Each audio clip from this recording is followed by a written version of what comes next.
What is up, guys? Welcome back to CageChat MMA. We're here for the UFC Vegas 13 preview. Of course, we're back at the UFC Apex for the second week in a row now. We're here for Thiago Santos versus Glover Teixeira. Of course, two Brazilians in that light heavyweight division going at it tonight. Of course, with a number one contender spot at stake. And of course, starting off this one does it a little bit sweet, doesn't it? It is in the Apex, which, you know, is a quality arena and battleground, should we say. But it isn't quite what it'd be like if it was in a 8,000 capacity Sao Paulo or Rio de Janeiro. These two Brazilian light heavyweights, these two gladiators, should probably be walking out in front of their home fans and their home nations. But we are here at UFC Apex, of course, what I think is the 33rd event of this year for the UFC, which is phenomenal considering the year we've been through.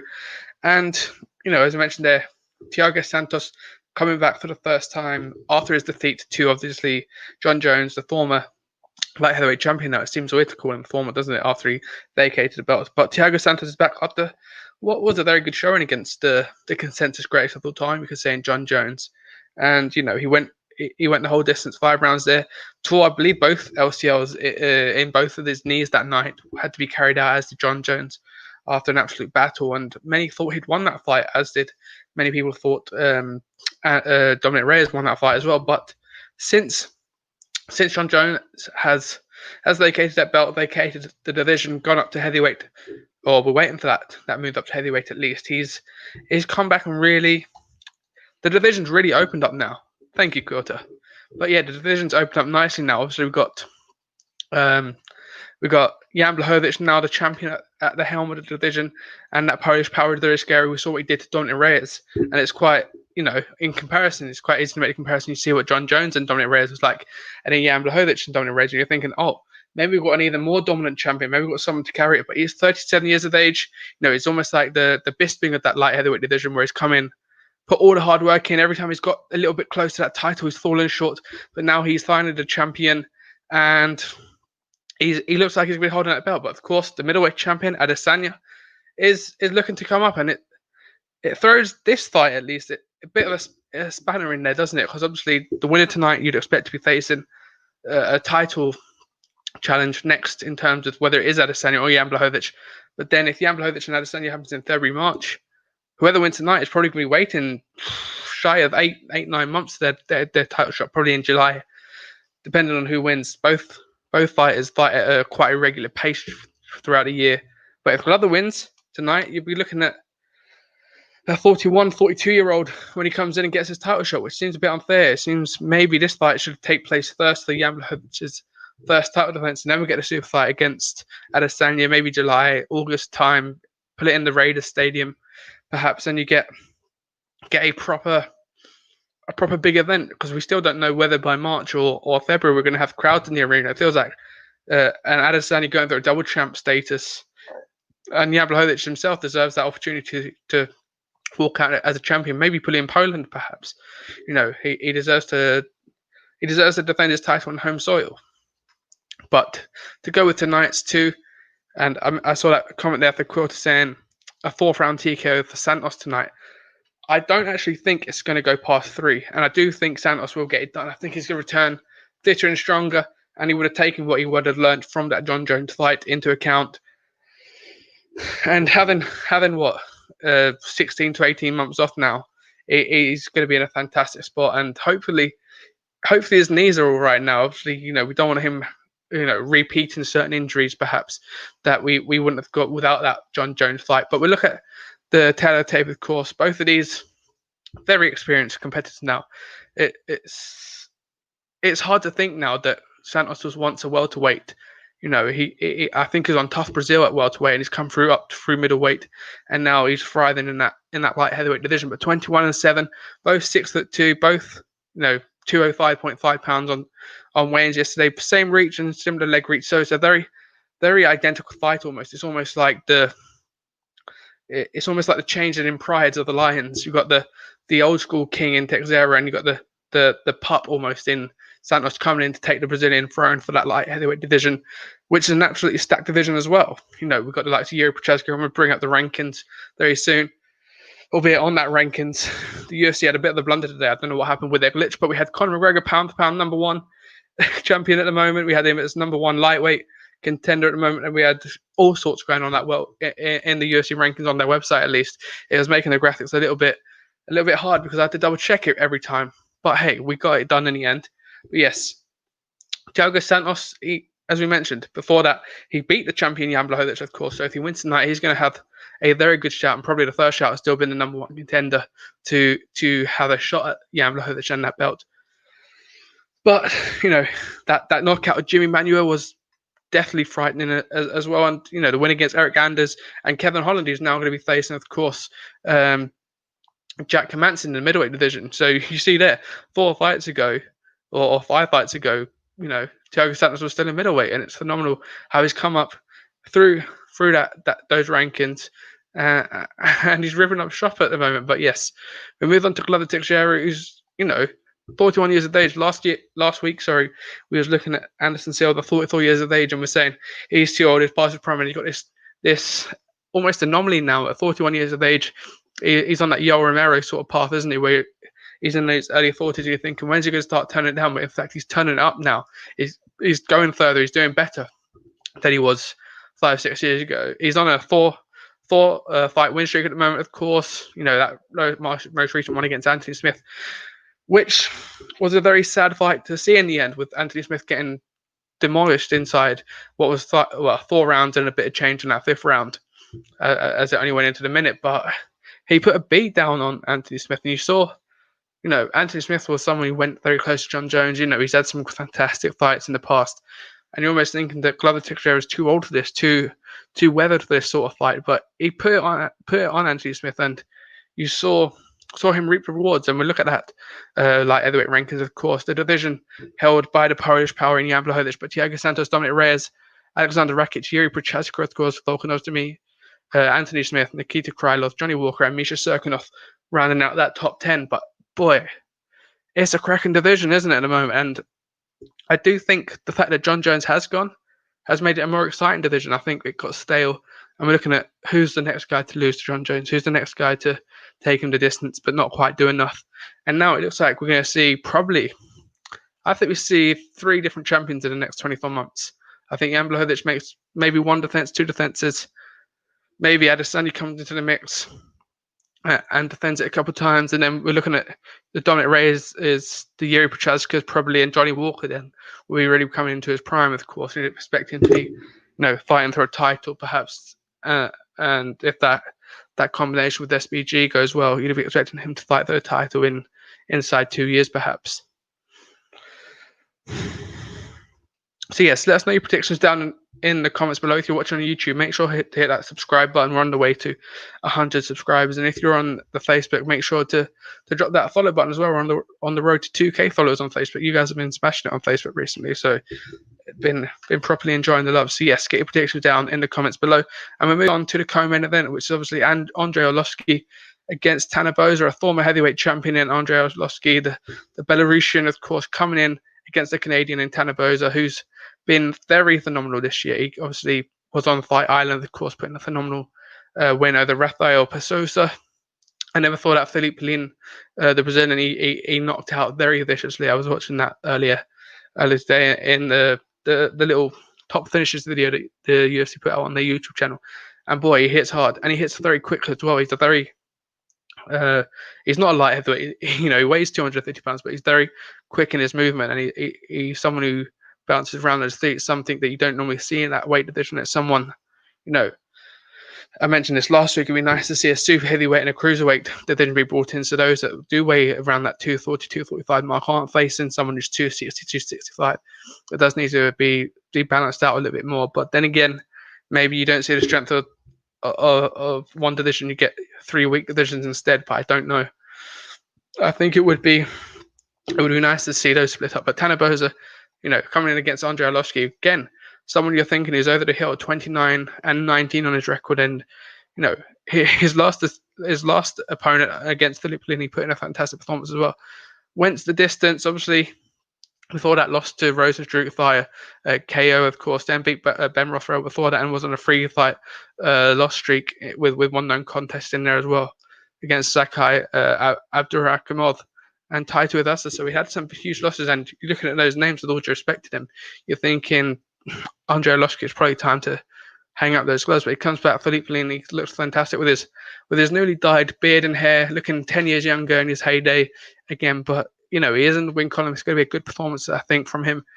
But this is a golden opportunity for Tanner Boser to get, as we mentioned, that third win in 2020. I think we're up 3-0. He's had a fantastic year in that heavyweight division. He's just shy off that heavyweight ranking at the moment with 15 next to him. Cyril Garner, who was his last defeat in the UFC, and his only defeat in the UFC even, is someone who's highly touted. He's going to be fighting, I think, Junior Dos Santos very soon, or that fight, had to be rescheduled for a later date. But we see the potential of Cyril Garner. We see what that means for Tanner Boser too. The Bordeaux are only 29 years of age, so he's still got the best of the years that are him to come. That you'd expect him to come into his prime in the next 3-4 years, perhaps, especially being the heavyweight. They come into their prime a little bit later. But we look at the Taylor tape, of course. So yes, 19-6-1 for Tanner Boser. So despite being 29 years of age, still very experienced there. And you look at the height, 6'2" against 6'3", both of them, on that heavier side of the heavyweight limit. But it's crazy how big Tanner Boser is, with all due respect to him, and how quick he is as well, and how fast he can move and throw his hands. But yes, 77-inch reach there for Arlovski, and 75.5 there for Tanner Boser, and then a similar leg reach as well. So again, a very, very close bout. But I think this one probably goes to Tanner Boser. I think this is going to be a good one for his record, similar to last week, although in different circumstances. How Uriah Hall, now has an Anderson Silva win on his record, and when you look for his resume in 10 years, you're going to go, oh, he beat the Spider. Fantastic. It's a fantastic win for him, whereas context might not be applied as betterly down in the future, whereas tonight it's the same sort of thing, where if Tanner Boser gets a win tonight, you look at his resume in 5 years, go, oh, he beat Andrei Arlovski, a former UFC champion. It's something to build your resume. It's not something that's probably going to earn him a title shot, but it's something that every prospect goes through in their career, and it's just that some make that step up, or some use this almost as a learning curve because they hiccup at this point, and then they have to go for a different route. Maybe 2 or 3 more prospects. Whether if they beat a veteran in Arlovski, they're almost fast tracked a little more, because we know who Andrei Arlovski is, with all due respect to some of the prospects out there. So yes, I'm going to go with a Tanner Boser win. Do I think it would go 3 rounds? I don't think it can go 3 rounds with how quick they are, especially in that smaller cage. I think there's going to be too little distance for them to move around, and I think Tanner Boser is going to use that to his advantage, close it down a little bit more. I think we're going to see maybe a Tanner Boser knockout within 2 rounds, I reckon. I think that has potential to be a performance of the night bonus. I don't think it has a fight of the night bonus written on it. I think that would probably go to the main event, or a couple of fights lower down in the card, maybe in the prelims. But I don't think this will get fight night. But I do think this could be well up for performance of the night for Tanner Boser, should he get a win tonight and do it in a very impressive fashion. Maybe, in fact, the fight of the night is the one that we're going to look at next, is Raoni Barcelos versus Khalid Taha. Of course, this one's the third bout on the main card. Of course, it kicks off at 3 a.m. So if you're in the UK, it's one of the later ones. We've been blessed with a couple early ones, but we're back to the all-nighters tonight. So Raoni Barcelos 15-1. Again, he was on that very impressive top finishes video, with his win. I think it was Damaret. No, it wouldn't have been Damaret, sorry. But, it was a fantastic knockout uppercut finish. So, yeah, Kurt Hurlebor, sorry. So, yes, a phenomenal finish. 3 right hands in a row, 1 uppercut, 1 over the top, and then 1 uppercut to finish it again. But, he's looked phenomenal. He's got a win over Said Nurmagomedov. He's not fought in a little while. Carlos Huchin was before that Nurmagomedov win, sorry. So, yes, he's on a long streak now. What is it? 1, 2, 3, 4, 5, 6, 7, 8 fight win streak, and he's looked very good in all of them as well. So I'm going to be expecting him to get a good win again tonight. But Khalid Taha, again, coming over from a very much growing European, a Central European circuit now with the Germans. They're coming in. EMC is doing great things over there, but the UFC maybe need a little bit more of an injection in Central European talent. Maybe we've got a couple of French, we've got a couple Italians, but now, and I mentioned Georgia later, who's a hotbed of talent, but he's coming in after a win against Boston Salmon, who's obviously got a great name in the UFC. Of course, he had a non-contest against Bruno Silva, at the end of last year, about a year and a bit ago now, back in October 2019. But again, a fantastic name. And I'd be interested to see. This one could be fight tonight if it goes 3 rounds. Pardon me. I do think Hayoni Basalos does get a win tonight. I think it gets it done by decision. I think it will go 3 rounds, and we'll see a fight tonight bonus. Let us know what you're drinking in the comments down below as well. I want the monster to keep us awake tonight. But yes, we'll move on, of course, to Georgian MMA now, which is blown up in recent times. You've seen on Twitter, of course, we see the lot of the Georgian MMA, and you see that Giga Chikadze 11-2 now, coming onto the back of a good win only a month ago against Omar Morales. A decision win there. He's had 3 wins even this year already, so he's another one who could be moving on to that undefeated 4-0 period in the UFC for 2020 on this calendar year. You see Kevin Holland, who's now fighting Jack Hermansson. We'll talk about that on Monday or Tuesday in the review. His hard work this year has been put in, and he's now a main event Jack Hermansson fight, as Hamza Chimaev is fighting Leon Edwards 2 weeks after that as well. So yes, Chikadze's facing Jamie Simmons, who's 7-2, of course. He's coming in for his UFC debut, which getting Chikadze could be. It's definitely not an insult, but it could become a bit of an insult if the fight doesn't go his way come the end of the night. I think to make a UFC debut against someone that reputable and that dangerous is very much a compliment towards Simmons. But then again, Giga Chikadze is no mug, and he's probably, you've got Merab Dvalishvili and Liana Jojova, but you've got some top Georgians in there. But Giga Chikadze is certainly one who's up there. And Jamie Simmons is on a 3-fight win streak after a loss before those 3 wins at Jake Childers, but he's been fighting around the circuits. He's not been on the same almost show-in for a little while. He's had a couple of fights at UFC. He fought on the LFA once, and it's when against Sean West previously was Caged Aggression. So it's going to be interesting to see how that step up in 1 talent and 2 the organization, the feeling of fighting on a UFC card, whether that gets to him, albeit in an empty arena in the Apex. It's going to be interesting to see how his fight week would have differed to a normal fight week for him, maybe, with all due respect to him. So yes, I'm going to go through a Giga Chikadze win. I think he's going to get it done. Again, this could be a fight of the night contender, or definitely one that could be seeing someone get 50k. I'm edging towards Chikadze for a 50k win performance of the night bonus, if that's the case. But yes, this is a fight that was originally on the prelims, but I'm so glad it's been moved up to the main card. Unfortunately, due to Ian Heinisch testing positive for COVID, so his fight against Brendan Allen did get removed from the card, and thankfully this one was the one that was picked to be promoted. So that just shows you what the UFC rate of Chikadze. So yes, and actually a good question there from Joel Lopez about what do you think about Claudia. So I think, and that's the fight we're going to be talking about next, Claudia Gadelha is returning after just over a year out of the cage. Now she was she fought in May. Sorry, she was meant to be fighting Marina Rodriguez Alexa Grasso, at the start of the year on that Conor McGregor card, and that was in my head the last time I thought she was scheduled to fight. But she'll be Angela Hill, of course, in May, just after the return to the UFC in Jacksonville, Florida. That would have been. But of course, many people thought she might have lost that. It was a split decision win, a very close one. But she's a very elite fighter, Claudia Gadelha. She's good striking. She's a bit of the old school for a very young strawweight division. She's a bit of the old school, along with Young Jacek, Karolina Kowalkiewicz, Nina Ansaroff, even Carla Esparza. Those sort of names are, with all due respect, the old school, and there's a bit of the passing of the guard with Weili Zhang, with Amanda Ribas, Tatiana Suarez, those sort of names now. I guess you can put Rose Namajunas in there, but again, her coming off the Ultimate Fighter, you could say that she's part of the old school as well.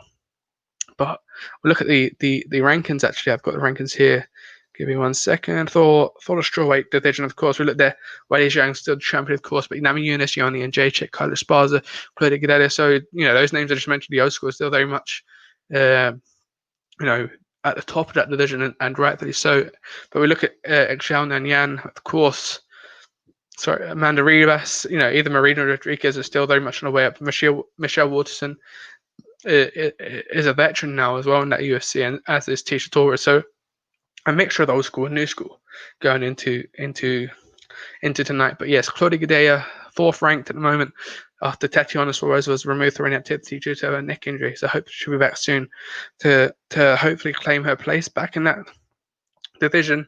Obviously, Amanda Ribas is fighting Michelle Waterson. Nina Ansaroff is out having the birth of her child, of course, with Amanda Nunes. So she's going to be out a little while. Carla Esparza was supposed to be fighting Amanda Ribas, I believe, at UFC 256, but unfortunately got injured. And we don't know what's happening with Yoni and JJ at the moment. Now Eunice is injured, probably going to be fighting for the title next as well. So yes, to answer your question, Joe, Xiaonan, Yan, 12-1, so she's been on a fantastic rise for the UFC. She's not been beaten in over a decade, and you say, you're not rate the opponent that she's been beating, but when you've got wins over Karolina Kowalkiewicz and Angela Hill, that shows you just how good she is as well. Both of them being decisions wins.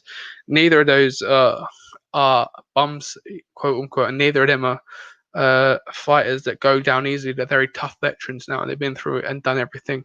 We've seen Karolina Kowalkiewicz go 5 rounds with Yoni and Jacek at UFC 205. We've seen her weather some pretty harsh storms, and she's been on the wrong end of the couple of you. And that fight there was a 30-26 in Yan Xiaonan Yan's favor. Sorry. So yes, I don't think she's a bum at all. But it'd be interesting to see her fight the number 4 strawweight in the world, someone who herself's been in title challenges, someone who made her name in Vegas, not quite in that UFC Apex, more in the UFC PI, I believe that was where they did the Ultimate Fighter for that. Obviously, the Apex hadn't been built by then, but her vest from the Ultimate Fighter is on that wall when she walks out. It's going to be there, so she's going to feel at home there, and I think that might work in her favor.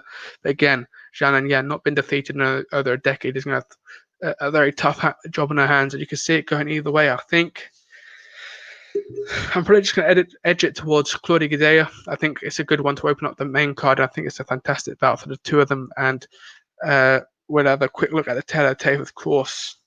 As you see, the 18-4 against 12-1, 5-4 versus 5-5, both 115, 63.5-inch reach, just that half-inch reach advantage there for Claudia Gadelha. But the leg reach, 5 inches in favor of Yan Xiaonan, which is huge for a strawweight, to have a 5-inch reach advantage. No, so I think Claudia Gadelha probably will get this done. She hits very hard. She's someone who can get gritty when it matters. But Xiaonan Yan is certainly no bum, and she's gonna put on a good performance. Albeit, she might not be on the winning side. I think she's definitely gonna. She belongs in the UFC. There's no question about that one. And the fact that we're seeing, Weili Zhang, you've got a couple of the men's rosters who, pardon me, their name has escaped me, but the fact we've got UFC PI in Shanghai, now we've got, we've had cards in Beijing in recent times. MMA in China, you see with ONE FC, with what they're doing with Inside the Matrix, that side of the world, we forget about a lot of time. We focus very much on USA, on Europe, Africa at a point now. We forget how much talent there is over in Asia and on the Oriental side of Asia. But yes, Claudia Gadelha, I think, is going to get the win for me, and I think she's going to get it done in good fashion. And it's a tough one because she's not going to move up the rankings as we saw there, but it's going to leave her in good stead. Whereas, if Yan wins, then she's going to obviously skip ahead of Claudia Gadelha and probably be looking at a fight against Yoni and Jacek, perhaps, or you put her up against the winner of the likes of Ribas and Michelle Waterson. It all depends on when Ansaroff returns as well. I'd imagine she wants to fight. Although, since they both fought the last time and they drew, maybe you put Nina Ansaroff against Tatiana Suarez part 2 and you see how that works out. And the winner almost gets their position in the rankings back. But yes, I think it's a good one. And Joel, you mentioned the question there, who is the big underdog tonight? I think I've not looked at the betting lines too much, but I think if you're looking at tonight's card, let's see. I haven't seen them properly, so I don't want to be disrespectful to anyone. But if you're looking at that, I'd imagine Teixeira is an underdog. I'd imagine Arlovski is an underdog if you look at the betting lines. Khalid Taha probably is a bit of an underdog just because he's a bit of an unknown entity in the more casual UFC market, you could say. So, and obviously Jamie Simmons. So, if you're betting on underdogs tonight, Jamie Simmons, and Khalid Tahar will probably be my 2 picks, followed by Glover Teixeira. So yes, thank you for your question anyway. But yes, let us know where you're watching from as well. Obviously, you guys, well, I say you guys in the States might be happy, you might not be happy, depending on which way you swing. But obviously, Joe Biden is president-elect now, so 2020's been a bad year, but maybe not so bad. Maybe there is still some good to come out the last month or two of this year. But yes, I think I noticed this card's been pushed back half an hour due to the loss of the Ian Heinisch. Shall we? So yes, we've lost some good fights on this card as well. Jeremy Stevens, Arnold Allen was supposed to be on this one, but Stevens got injured. Diego Ferreira versus Drew Dober was supposed to be on that card, but unfortunately, we don't get all these fantastic fights. But we've got 11 fantastic bouts nonetheless tonight on a card, which is it's one where you look on paper and you go. It's one of these ones where you look on paper and you go, "Oh, I might skip this one." I saw this on social media this week in the build-up. A couple of people saying that they're going to skip the card, and I think John Kavanagh quote tweeted being like, "UFC fighters, if people aren't willing to watch a card in terms of media members, remember them and be like almost remember where you've come from, what your stories are, who's been backing you from day one almost." And I'm gonna be watching this card nonetheless because I'll be watching the UFC card week in week out now. But yeah, this light heavyweight main event is one that's mouth-watering, and whoever wins this is going to be the next in line to face probably Adesanya or Jan Blachowicz, depending on what happens there. I think, I'm a huge fan of Adesanya. I'm a huge fan of Jan Blachowicz as well. I want to see that fight, but it's going to be interesting to see who comes off the losers of that, whether it's the middleweight division or the light heavyweight division, because obviously, Darren Till's now out this fight against Jack Hermansson with Hermansson versus Kevin Holland. So, it's hard to book the winner of that into a title shot. I think Robert Whittaker deserves a title shot still, or at least a second attempt at Adesanya. Maybe make an interim title bout between Robert Whittaker and Jack Hermansson or Kevin Holland. Maybe you do that, but it feels bad to go through the whole interim title thing again now with Robert Whittaker when he's rightfully number one contender. But if Adesanya wants to take some time out, maybe you switch it. If he wants to go up to light heavyweight, if he wins the belt, does he stay up there? Does he try and defend both? How do you balance out, that 20-pound differential every 3 months? I know he's someone who wants to fight probably once a month at a center. He probably would if you asked him. But you can't do that in 2 different weight classes, albeit Hamza Chimaev, there's the anomaly to that rule as well. But yeah, especially if Teixeira wins, it's going to be hard to see Teixeira win at 41 years of age and have to wait, another 12 months to get a title shot that he's rightfully earned and deserves now. But yes, I'm going to leave that video. I'm going to leave it here, guys. Put your predictions down in the comment below. If you're on YouTube, make sure to give the channel a follow as well, the page a follow and a like, and get us closer to 2K. And if you're on the YouTube channel, make sure to hit that subscribe button. In fact, if you're on Facebook, click the link in the description, I believe, or if not, hit CageChat MMA on YouTube and hit the subscribe button there as well, and show your support on there as well. And let's get this as big as possible. Let's see what we can do here. Hopefully there'll be some big things and some friends to come along the way too. So it's not just my mug that you're watching week in, week out. But yes, I'll see you guys on the next one.